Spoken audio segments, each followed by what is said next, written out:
어디로 가고 계십니까? 라는 제목으로 함께 말씀을 나누고 은혜 받는 시간을 갖기를 원합니다. 제가 야고보서를 처음 강의하면서 이 야고보서가 지붕이 없는 교회 같은 그런 초대교회 상황에 대해서 선포하고 있는, 야고보서가 권면하고 있는 내용이라고 말씀을 드렸습니다. 기억하십니까? 기초가 닦이고 기둥이 세워지고 대들보가 인테리어가 다 꾸며졌다 해도 지붕이 없으면 어떻게 되죠? 평상시에는 괜찮습니다. 그런데 비가 오거나 바람이 불거나 그럼 어떻게 되죠? 밖과 안이 전혀 다를 게 없죠. 야고보서가 보기에는 당시의 교회들이, 당시의 하나님의 백성들이 그런 모습으로 보였던 것 같습니다. 그래서 야고보서가 그런 권면을 하고 있는 거죠. 왜 그러냐면 교회가 세속적인 욕망에 이끌려가고 있기 때문이거든요. 초대교회가 세속적인 욕망에 안 끌려갔을까요? 아니, 우리보다 훨씬 더 심각한 유혹과 위협 때문에 세속적인 욕망에 아주 너무나 근접해 있는 삶을 살았다고 말할 수 있습니다. 왜냐하면 우리보다 더 큰 박해 앞에 있었고요. 예수 믿는다는 것 때문에 로마에서 누리는 혜택을 전혀 누리지 못했습니다. 내가 조금만 부인하면, 한 번만 부인하면 내 생명이, 내 가족의 안전이, 내가 공직사회로 진출할 수 있고 수많은 재물을 내가 노력한 만큼 누릴 수 있는데, 이게 사기친다는 것도 아니에요. 헛된 욕망도 아니에요. 내가 산 만큼, 노력한 만큼 누릴 수 있는 이것이 얼마나 큰 유혹이겠습니까? 한번 경험해 보지 않으셨을까요? 내가 노력한 것을 다 흩어버렸을 때, 내가 그렇게 노력했는데 그 모든 것이 숲으로 돌아갔을 때 얼마나 힘드셨습니까? 그런데 그것이 그 한순간만이 아니라 예수를 믿는다는 이유 때문에 매번 그래야 한다면 예수를 믿기를 내가 잠시 유보하고 싶은 그런 유혹이 끊임없이 시달리지 않았을까요? 이게 사단의 전략인 거죠. 그래서 사도 바울은 로마서 16장에 이렇게 얘기해요. 사람들은 자기 배를 섬긴다고. 결국 왜 우상을 찾아가고 구슬하고 왜 무당이, 이 모든 게 점쟁이를 위해서가 아니잖아요. 무당을 위해서 찾아가는 게 아닙니다. 결국 목적은 누구예요? 나예요. 내 배를 만족시키기 위해서, 내 욕망을 채우기 위해서 그것들을 이용하고 싶은 거죠. 그래서 구약에서도 아론이 금송아지를 만들어서 하나님이라고 명명하면서 자신을 합리화하는, 이것이 초대교회에도 동일하게 있는 현상인 것이고, 그런 유혹을 끊임없이 받고 있었고, 오늘 우리 현대에 살아가는 현대 그리스도인들에게도 동일하게 다가오는 가장 극심한 유혹이라고 말할 수 있는 겁니다. 십자가를 지지 않고, 내가 십자가를 지지 않고 성공의 길이 있다고 한다면 여러분 어떡하시겠어요? 너무 땡큐지 않나요? 이게 사단이 예수님께 한 유혹이에요. 너 그 길 안 가도 돼. 내가 세상을 다 가졌는데 내게 절하면 하나님이 말씀하신 그 죽음의 길, 그 십자가의 길, 조롱받고 멸시받는 그 길을 가지 않고 내가 너에게 이거 다 줄 수 있어. 얼마나 달콤해요. 네가 명령만 하면 돌을 떡으로 만들 수 있잖아. 너 배고프지? 네 능력을 그렇게 사용해. 예수님이 능력이 없는 게 아닙니다. 그런데 하나님의 능력을 주시건 자신의 욕망을, 자신의 배를 채우기 위해서 사용하는 게 아니라 하나님의 길을 걸을 때 모욕과 멸시와 박해와 위협과 죽음, 이것을 극복해야 되고 하나님의 명령에 순종하기 위해서 자기를 온전히 낮추어야 되는 그곳에 사용하는 능력이거든요. 그런데 오늘 예수님과 마찬가지로 동일하게 우리들에게도 십자가 관계없이, 고난 없이, 영광이 있다고 끊임없이 유혹하고 있습니다. 야고보가 보낸 서신에 그 서신을 읽는 독자들도 동일하게 이런 유혹을 겪고 있었던 거죠. 야, 그거 한 번 부인한다고 네가 예수를 떠나는 거 아니잖아. 네가 로마 상회에서 네 생업을 펼쳐나가기 위해선 우상 한 번 절하는 거, 그게 뭐가 대수라고. 그리고 다시 교회 들어가서 예수 섬기면 되는 거잖아. 그러나 야고보는 말하고 있는 거죠. 그렇게 한 번, 두 번 양보하면 세상과 전혀 다를 것이 없는, 지붕이 없는 집과 같이 세상과 구별됨이 없는, 거룩함이 없는 삶으로 전락하게 된다고 말하고 있는 겁니다. 지난 주일에 이야기 드렸듯이 예수님이 병자를 고친 것, 기적을 행한 모든 것, 우리가 볼 때는 와, 능력이다, 기적이다라고 얘기할지 모르겠지만 그 치료를 받은 사람들에겐 낫는 게 중요한 게 아니에요. 왜냐하면 성전에 들어가는 게 중요한 거거든요. 예수님이 그들을 회복시킨 유일한 이유는 성전에 들어갈 수 있는 자격을 주시는 거예요. 이스라엘에게 가장 중요한 건 내가 성전에 들어가 하나님의 임재를 경험하는 것, 그 하나님과 내가 함께 사는 것인데, 내가 장애가 있어서, 내가 부정해서 평생 하나님의 성전에 들어가지 못하면 삶에 희망이 없는 거거든요. 그런데 예수님께서 병을 고침으로, 그들의 부정을 깨끗게 하심으로 그들에게 어떤 소망이 있냐면, 이제 나는 성전에 들어갈 수 있는, 나는 이제 성전에 들어가 하나님 앞에 설 수 있는 하나님의 백성이라는 놀라운 은혜를 회복하는 거거든요.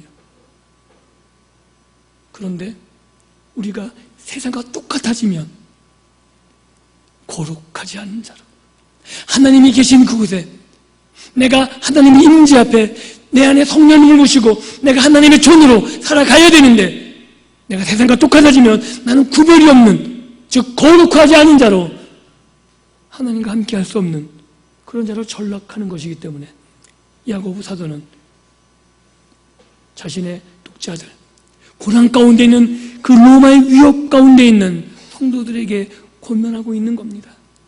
거룩을 지켜야 된다. 세상과는 전혀 다른 삶을, 지금 네가 고난과 인내하는 모든 것을 내가 알고 있지만 그것을 포기할 수 없다라고 계속 권면하고 있는 겁니다. 그런데 현대 교회는 너무나 쉽게 이 욕망을 합리화해 버리고 만 것 같습니다. 권력을 맛보고 부를 맛본 교회, 세상에 영향력을 끼치는 것 같지만 예수님께서는 끊임없이 경고하고 계시죠. 일만하게 뿌리가 뭐라고요? 왜 모른 척 하세요? 알고 계신데 답하기 싫으신 거죠. 일만하게 뿌리가 뭐라고요? 돈이요. 근데 우린 뭘 좋아해요? 돈이요. 저는 좋아할까요? 안 좋아할까요? 좋아합니다. 살면서 필요하거든요. 그런데 돈을 갖지 말란 말이 아닙니다. 그 정도 돈을 뭐 하라고요? 경계하고 주의하라고요. 돈이 나를 집어삼키지 않도록 내가 돈을 부려야지 돈이 나를 부리지 않도록. 왜냐하면 돈이 나를 부리기 시작하면 나는 세상과 전혀 다르지 않는, 거룩함이 없는, 구별되지 않는 존재로 전락하게 되거든요. 그래서 돈이 나를 부리기 시작하면 내가 그것을 합리화하게 되는 거예요. 야, 돈이 있어야지 많은 것을 할 수 있어. 돈이 있어야지 맞아요. 돈이 있어야지 많은 것을 할 수 있어요. 그런데 그 돈 때문에 하나님과 멀어지면 안 되는 것이고, 그 돈, 많은 영향력을 행사하기 위해서 돈을 벌기 위해서 하나님께 나가는 길을 막으면 안 되는 거죠. 그거를 구분하실 수 있어야 되는 거예요. 그래서 기도하셔야 되는 겁니다. 내가 노력해서 내 힘과 내 의지로 돈을 벌어서 내가 하나님께, 아니요, 하나님이 주십니다. 아십니까? 재물을 얻는 권능도 누가 주신다고요? 하나님이 주신다는 것. 믿으십니까? 그럴 때 내가 노력하는 것, 이것이 내가 많이 벌어서 하나님께 드린다고 하나님과 멀어지지 않는 겁니다. 하나님이 나에게 재물 얻는 권능을 주심을 기대하고 그 길을 걸어가는 것을 하나님과 멀어지지 않는 가운데 하나님이 주시는 걸 가지고 선영해 나가면서 적은 것으로 충성하고 그렇게 적은 것으로 충성했을 때 하나님이 더 많은 것을 채워주시는 그 은혜를 경험하게 되는 거죠. 그래서 세속적인 욕망을 합리화해서는 안 됩니다.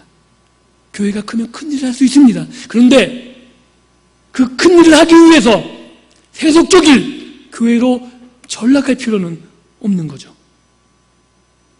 하나님의 교회가 거룩해야 되고 세상과는 달라야 되거든요.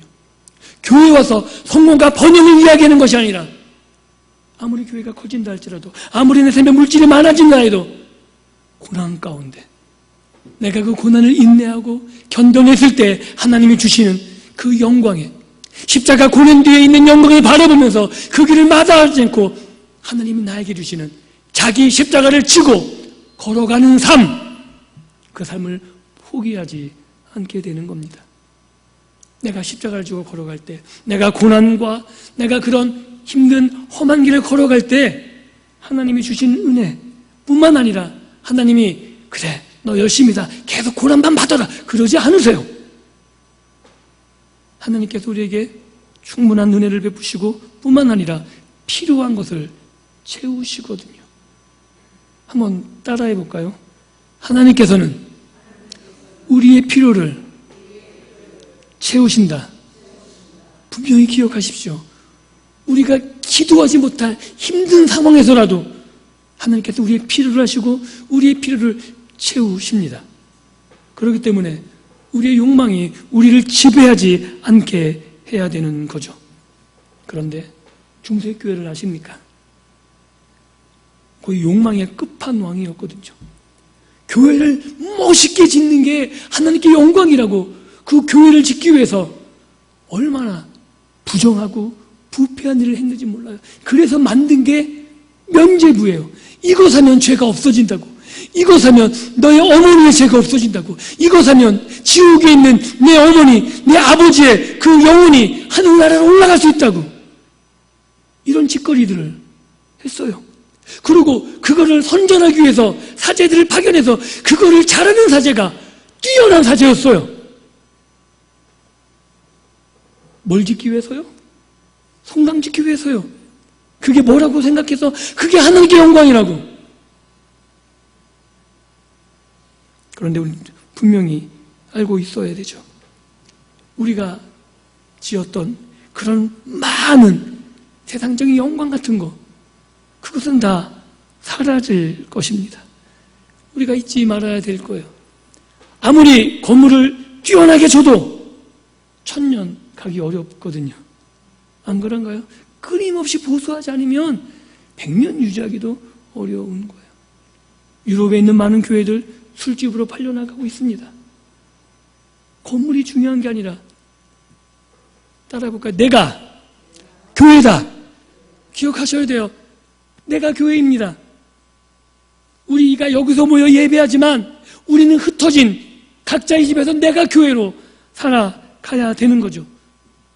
그래서 그렇게 살아갈 때 우리는 지붕 없는 교회를 만드는 것이 아니라 내가 있는 교회에서 교회다움을, 거룩함을 유지하며 살아갈 때 하나님께서 부어주시는 은혜를 누려가면서 하나님의 채우신 필요에 만족함을 누려가면서 내가 세상의 증인으로, 하나님 나라의 증인으로 살아갈 수 있는 겁니다. 그것을 오늘 야고보 사도는 12절에 이렇게 이야기하고 있는 거죠. 시험을 참는 자가 복이 있나니, 시험을 이긴 자가 아니라 참는 자가 복이 있다 그래요. 이는 시련을 견뎌낸 자가, 주께서 자기를 사랑하는 자, 즉 시련을 견뎌낸 자가 누구냐면 주께서 사랑하시는 자라고 말하고 있습니다. 또 그 자가 누구냐면 생명의 면류관을 얻는 자라 그래요. 즉 시험을 참는 자, 그 사람이 시험을 견뎌낸 자고, 그 사람이 주께서 사랑하신 자고, 그 사람이 면류관을 얻는 자입니다. 놀랍지 않으십니까? 우리가 생각하기에는 시험을 극복한 자, 시험을 이긴 자가 받는 상이면 마땅한 것 같은데 뭐라 그런다고요? 참는 자가 복이 있다고요. 여러분 참으실 수 있으시죠? 못 참으십니까? 참으시잖아요. 그냥 참으면 복이라 그래요. 내가 그걸 이기지 못했지만 내가 예수 때문에 내 성질이 아무리 더러워도 내가 예수님 때문에 참고 말지. 그거 하나가 하나님께서 인정하시라는 것이고 바로 그 참는 것이 세상과 전혀 다른 것이고 그 참는 것이 구별된 것, 그것이 거룩한 삶의 시작이라고 예수님이 말하고 있는 거죠. 우리가 볼 때는 아무것도 아닌 것 같은데 예수님께서는 그런 우리를 사랑하신다 그럽니다. 그리고 그런 나에게 예비된 게 있다 그래요. 생명의 면류관이요. 전도를 많이 한 것도 아니고 내가 하나님께 뭔가를 많이 헌신한 것도 아니고 내가 무엇을 드려서 세속적으로 하나님께 영광을 많이 드린 것도 아닌 것 같지만 내가 예수님 때문에 내가 가정에서 참아냈던 것들 자녀가 속을 박박하게 거는데 옛날에 성질 같으면 한테 쥐어패고 말. 그러나 예수 이름 때문에 내가 바뀌어져서 내가 참고 내가 인내하고 그 모든 것들이 하나님이 기억하신다 그럽니다. 내가 예수 때문에 손해본 모든 것들, 내가 그것 때문에 사회에서는 조롱받을지 모르겠지만 아무 쓰잘데기 없는 것처럼 보일지라도 하나님께서는, 예수님께서는 보고 계신 것이고 그런 나를 사랑하신다 그러고 말씀하고 계신 거예요. 너를 위해서 내가 생명의 면류관을 예비했단다. 내가 이제 나에게 오면 내가 너에게 줄 상이 많다라고 우리에게 말씀하고 계신 거죠. 그래서 이 시련이라는 것, 이것이 왜 중요하냐면 시련은 정말 누구를 드러내게 하는 거냐면 시련 받는 사람을 드러내는 겁니다. 아브라함이 이삭을 바쳤습니다. 그죠? 하나님이 거기서 원하는 건, 야 아브라함아, 네가 이 정도야, 이거를 아브라함에게 각인시켜주고 싶어 하신 걸로 저는 보여요. 왜냐하면 그 전까지는 하나님께서 뭘 말하면 믿는 듯 마는 듯, 안 그런가요? 약속하시게 있는데 그거 못 믿어 자기 종을, 아니면 첩을 취해서 이렇게 하나님의 약속을 믿는 것 같았는데 안 믿는. 그런데 하나님께서 계속해서 약속하시고 이를 이루시면서 아브라함이 하나님을 온전히 믿는 신앙에 이른 그 모습을 아브라함에게 확인시켜주고 싶어 하시는 거예요. 그 부분 너무나 어떻게 보면 정남이가 떨어지는 거예요. 아들을 바쳐 죽이려는데 아내하고 상의도 안 해요. 그죠? 그리고 사랑하는 아들 조금이라도 더 보고 싶을 텐데 새벽 일찍 떠나요. 그리고 주저하지 않고 묶어요. 더 놀라운 건 그 아들도 정말 이상해요. 이삭이란 놈도. 왜냐하면 아브라함은 몇 세가 넘었어요? 100세가 넘었어요. 이삭은 못해도 15세, 잘하면 18세 정도, 가장 혈기왕성할 때예요. 그러면 아빠가 막 묶으려고 이거 거기에 묶으려고 그러면 뭐야 이러면 어떻게 돼요? 못 묶어요. 노인네가 무슨 힘이 있다고. 그래서 어떻게 해요? 거기에 묶였다는 건 누가 동조했다는 거예요?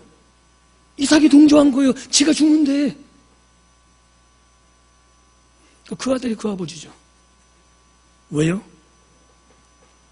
아브라함은 확신하고 있었거든요. 하나님이 어떤 분인지.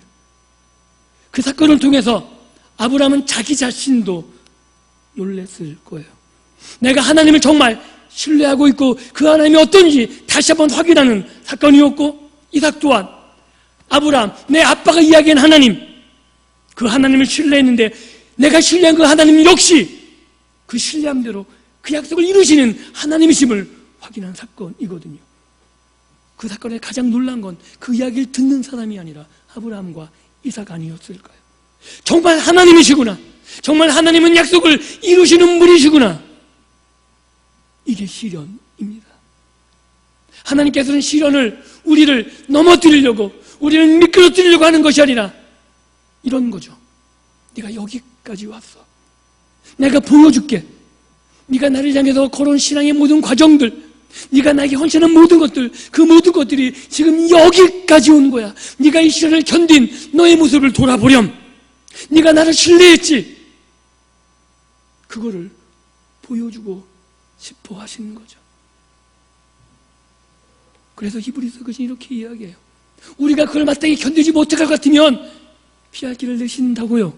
아브라함은 피할 길을 안 내셨죠. 왜요?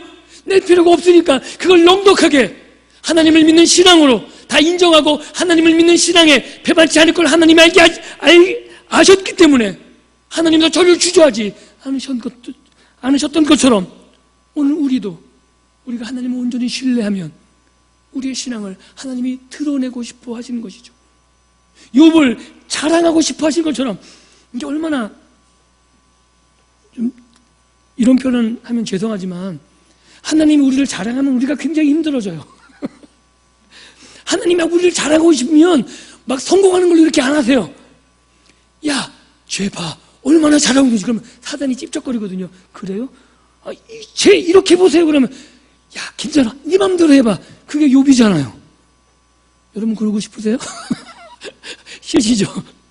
그런데 하나님은 다 아십니다. 그래서 여러분들을 자랑스러워 하시는 거예요. 네가 아무리 설쳐도 욥은 변하지 않아. 네가 아무리 힘든, 네가 아무리 위협하고 유혹해도 아브라함은 나를 믿는 그 신앙에 변함이 없어 라고 탄원하셨기에 하나님이 말씀하신 것이고 하나님이 사단에게도 자랑하셨던 것이죠. 그렇기 때문에 신약의 많은 기자들이, 신약의 저자들이 끊임없이 얘기하는 거예요. 시련이 오면, 환난이 오면 기쁘게 여기라. 환난이 기쁜 게 아닙니다. 그 환난을 통해서 하나님이 나를 얼마나 사랑하시는지, 나를 얼마나 귀하게 여기시는지, 여러분 자녀들에게도 할만하니까 시키시지 않으세요? 할만하자면 안 시켜요. 여러분 의지하는 자녀, 여러분들이 누구를 의지한다면 그만큼 됐기 때문에 여러분의 속마음을 이야기하고 같이 상의하며 우리의 가정 일들을 논의하지 않으시나요? 그리고 믿음직스럽기 때문에 힘들어도 야, 너 한번 해봐. 하나님 우리에게 그러신 겁니다. 뭘로요? 시련으로요. 환난으로요. 왜냐하면 우리가 가야 될 그곳이 하나님 나라인데 그곳엔 세상과 다른 가치와 다른 기준이 적용되거든요. 그렇기 때문에 이 세상에서는 우리가 하나님 나라에 가는 소망을 잃지 않기 위해서, 그 길을 놓치지 않기 위해서 하나님께서는 계속 우리에게 길을 보여주고 계시는 거죠. 예수님의 뒤를 쫓아가서 그분의 십자가에 동참할 때, 그분의 고난에 동참할 때 예수님과 같이 영광의 자리에 있을 수 있는, 그래서 이렇게 이야기하는 겁니다. 시험을 참는 자가 복이 있나니. 네가 시험을 잘 참았구나. 그래, 내가 너에게 생명의 면류관을 준비했단다. 이게 하나님께서, 예수님께서 우리에게 들려주고 싶어 하시는 말씀입니다. 그리고 그러한 삶을 사는 저와 여러분들을 주님께서는 동일하게 말씀하고 계실 것 같아요. 내가 너를 사랑한단다. 우리가 시련을 통해서 우리의 신앙이 검증되었다면 하나님께서 우리를 인정하시는 거거든요. 자부심을 가졌으면 좋겠습니다. 왜냐하면 우리는 자꾸 뭘로 자부심을 가지려고 그러면 돈으로 자부심을 가지려고 그러세요. 네, 죄송한 말씀인데요. 이런 말 좀 쓰면 죄송하지만 꿈 깨십시오. 돈으로는, 신앙으로는 자부심을 못 갖습니다.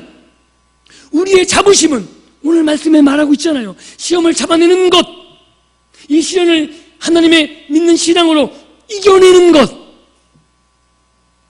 하나님과 동행함으로, 성령님이 내 안에 계심으로 내가 가는 그 길 끝에 주님이 나를 맞아 주실 것을 알기 때문에 그것을 보고 기뻐하는 거예요. 내가 가는 이 길 때 주님이 계시겠구나. 내가 이 길을 끝까지 달려가면 주님께서 기쁨으로 나를 맞아 주시겠구나. 그거 하나 가지고 우리는 달려갑니다. 그래서 우리가 인내하는 것, 그것은 구약적 표현으로, 바울적 표현으로 말하면 언약 안에 거하는 것, 언약적 사랑 안에 거한다고 말할 수 있는 거죠. 왜냐하면 많은 신앙의 선배들이, 성경의 많은 인물들이, 그들이 믿었던 것은 하나님, 하나님의 약속의 말씀, 그리고 그 하나님께서 내 삶을 이루시는 그 언약적 성취들을 바라보면서 그것이 비록 내가 사는 이 시간 동안에는 불완전한 것처럼 보이지만 하나님의 말씀이기에 온전히 이루어질 것을 믿고 그 성취감 속에 눈을 감았다라고 성경은 분명하게 이야기해주고 있는 겁니다. 우리가 그래서 분명히 기억해야 되는 것, 하나님이 나를 창조하신 이유, 야고보 사도가 권한 것처럼 우리가 이 야고보서의 독자들을 로마가 빚어내는 사람들, 로마의 풍조, 로마의 풍습, 로마의 상권, 로마의 영향력, 이런 걸로 빚어지는 것을 원치 않았거든요. 그래서 계속해서 강조한 건 뭐냐면 너희는 하나님이 빚으신 존재, 그렇기 때문에 하나님께서 원하시는 길을 걸어가야 된다라고 말하고 있는 겁니다. 예수님의 표현을 말하면 그가 내 안에, 내가 그 안에 있으면 이 사람은 과실을 많이 맺나니 너희가 나를 떠나서는 아무것도 할 수 없음이니라. 우리가 예수님 안에 거해야 되는 거거든요. 우리가 예수님 안에 거하면, 예수님이 우리 안에 거하면 우리가 하는 일은 뭐냐면 인내하는 거라고 말하고 있는 거예요. 우리는 이런 걸 기대하죠. 예수님이 내 안에 계시기 때문에 내가 능력을 많이 베풀어서 내가 성공하게 되고 내가 번영하게 되고, 그럴 수 있습니다. 부인하지 않습니다. 그러나 중요한 건 예수님이 내 안에 계시면 나는 번영을 추구하는 게 아니라 순종을 추구하게 되는 거죠. 순종 가운데 하나님이 주시는 것들을 내가 누릴 수 있지만 정말 중요한 건 순종한다는 거예요. 내가 충성한다는 거예요. 성경에서 말하는 가장 기본적인 베이스입니다. 야고보서가 말하는 시험을 참는 것, 이것은 결국 하나님께 충성하는 것을 말하는 것이고, 그 충성은 하나님의 언약의 말씀을 끝까지 지켜내는 것, 이것이 오늘 우리들에게도 동일하게 해당되는 겁니다. 그런데 13절이 이렇게 이야기해요. 사람이 시험을 받을 때 이게 뒤바뀐 느낌이에요. 왜냐하면 시험을 견디는 것을 먼저 얘기해서 참는 것을, 그리고 그에게 주는 복을 얘기했는데, 사람이 시험을 받을 때 하나님께 시험을 받는다 하지 말라. 왜냐하면 이런 일이 많거든요. 저도 그래봤고 다 그래보지 않으셨나요? 하나님, 왜 이게 내 삶에 있어야 돼요? 하나님, 내가 뭘 잘못했는데 지금 나에게 이런 시험이 있나?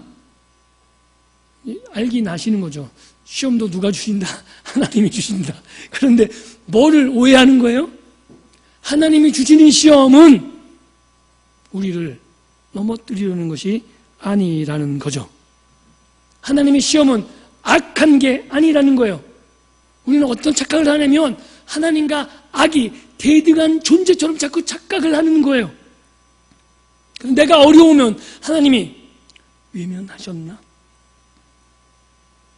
아니요, 전혀 아니라니까요. 욥기에 분명히 나타나는 건 사단이 누구 통제 아래 있어요? 하나님 통제 아래 있잖아요. 사단이 우리를 아무리 걸고 넘어뜨리려고 해도 누가 허락하지 않으시면, 하나님이 허락하지 않으시면 그 어떤 것도 할 수 없는 겁니다. 그래서 하나님은 악에서 시험을 받지도 않으실 뿐만 아니라 악을 가지고 우리를 시험하지도 않으십니다. 그런데 시험에 들면 자꾸 하나님을 의심하게 되는 거죠. 우리를 왜 안 도우실까?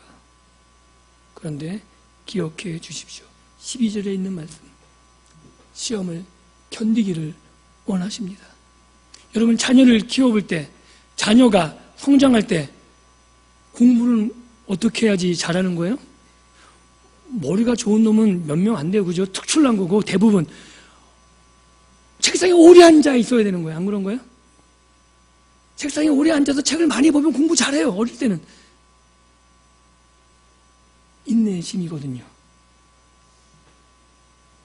그거를 훈련하지 못하면 공부하고 남삭게 되는 거죠. 게임할 때는 6시간도 붙어있는 놈들이 공부할 때는 30분도 못 붙어있어요. 그죠? 그래서 공부할 때 어떻게 해요? 몽둥이 들고 옆에 지키고 서 있잖아요. 하나님과 똑같으실 것 같아요. 왜요? 여러분들은 단지 세상의 성공을 위한 거라면 하나님은 여러분의 생명을 놓고 계시거든요. 그래서 하나님께서는 우리의 하나님 백성됨을 위해서 하나님께서 지켜보고 계시는 거죠. 여러분들 자녀 볼 때, 자녀가 힘들어할 때 도와주고 싶은데 그거를 극복해내야지만 된다고 생각하면 안 도와주시잖아요. 자녀들은 근데 부모의 심정을 몰라요. 그래서 맨날 싸우잖아요. 엄마는 그때 도와주지도 않았으면서. 여러분 그때 속이 확 뒤집어주죠. 그죠? 네가 내 속을 알아? 너도 아들 낳아봐. 너 같은 애 낳아봐. 왜 그런 말 해요? 견뎌내야 되는 거거든요. 우리가 그때 도와주면 그 아이는 못 일어섭니다. 안 그런가요? 혼자서 반드시 일어서야 되는 것들이 있는 거예요. 하나님도 동일하게. 왜냐하면 우리가 하나님이 대신 사라질 수 없는 거잖아요. 우리가 온전히 하나님의 백성으로 말씀을 순종해서 그 말씀을 믿고 실천하고 결정하고 선택하고 그렇게 나가기를 원하시는데 그건 내가 해야 되는 거예요. 하나님이 대신 결정해 주지 않고 하나님이 대신 살아주지 않습니다. 잘못 선택해서 어려워도 잘못 내 죄 때문에 내가 그 길로 간다 할지라도 내가 책임져 가면서 하나님의 시험을 견뎌내서 하나님이 누군지 알아가고 그러나 하나님이 나를 붙잡고 계심을 내가 경험해 가면서 오로지 내가 알아가야 되는 겁니다. 그래서 그 시험의 몫을 내가 담당하고 그리고 끝까지 견뎌냈을 때 주님께서 말씀하시는 거죠. 생명의 면류관이 너에게 있는 거라고. 그리고 그 일을 위해서 우리는 자녀들을 볼 때 혹간 감정이 상할 때도 있잖아요. 그죠? 그래서 진짜 감정 때문에 때릴 때도 있습니다. 안 그런가요? 그런데 하나님은 절대 그러시지 않으시죠. 예수님이 그런 거거든요. 이 땅에 오셔서 우리의 모든 것들을 잘 체휼하신, 그래서 그 마음을 온전히 알고 있는, 시험당하는 나의 마음, 육체의 고난들, 어려움들, 그 모든 감정들마저도 온전히 알고 계신 그분이 나를 보고 계시는 겁니다. 외면하는 게 아니라 보고 계시고 도우시고 붙잡으시고, 그래서 그거를 끝냈을 때에는 우리가 그제서야 고백하게 되는 거죠. 내가 참고 인내해서 이긴 것이 아니라, 내가 홀로 그것을 걸어낸 것이 아니라 하나님이 도우셨구나. 예수님이 정말 이 길을 나와 함께 걸어가신 거구나. 우리가 고백하게 되는 겁니다. 사랑하는 성도 여러분, 그래도 우리가 인간인지라 감정을 갖고 있는지라 시험 때문에 원망과 불평이 쌓여져 있을 겁니다. 그때 제발 그 원망과 불평을 가족들에게 풀지 마십시오. 옆에 있는 사람들에게 풀지 마십시오. 어디다 풀라고요? 교회 오시라니까요. 교회 오셔서 한부 됐을 때 하나님과 싸우세요. 왜 그러시냐고. 사람에게 보이지 마십시오. 하나님 앞에서 씨름하시고 하나님이 얼마나 나를 사랑하시는지, 내가 싸우는 그 기도 가운데 하나님 음성을 들으시고, 그래도 나를 여기까지 인도하신 그 하나님 은혜가 얼마나 큰지 경험하시는 그런 놀라운 은혜가 있기를 주님의 이름으로 축복합니다. 그래서 그 시험조차도 하나님과 가까워지는 겁니다. 그 시련조차도 하나님의 은혜를 다시 한번 경험하게 되는 겁니다. 나를 버리시지 않으시는구나. 내가 교회를 떠나가는 것이 아니라 그것 때문에 더 엎드리게 됐구나. 내가 더 낮아져 나를 사용하시는, 나를 높이시는 그 하나님의 은혜를 내가 다시 한번 내가 경험하는 그 놀라운 역사를 보게 되는 겁니다. 누구처럼요? 아브라함처럼, 이욥처럼 성령의 인물이 내 삶이 되는 거죠. 그래서 오늘 우리에게 주어진 삶을 살아가면서 하나님을 오해하는 그 정도가 아니라 하나님의 마음을 내가 알고 하나님이 나를 사랑하시는 그 사랑을 가지고 우리에게 주어진 시련과 환난이 있다면 믿음을 가지고 하나님을 신뢰함으로 하나님의 약속의 말씀을 붙잡고 인내하셔서 그 길 끝에 주님께서 주시는 놀라운 상, 생명의 면류관, 그 외에 주시는 그 놀라운 은혜들이 많이 있는데 그것들을 누려가면서 그 삶을 통해서 하나님을 자랑하실 수 있는 믿음의 복된 삶을 살아가시기를 주님의 이름으로 축복드립니다. 기도합니다. 하나님,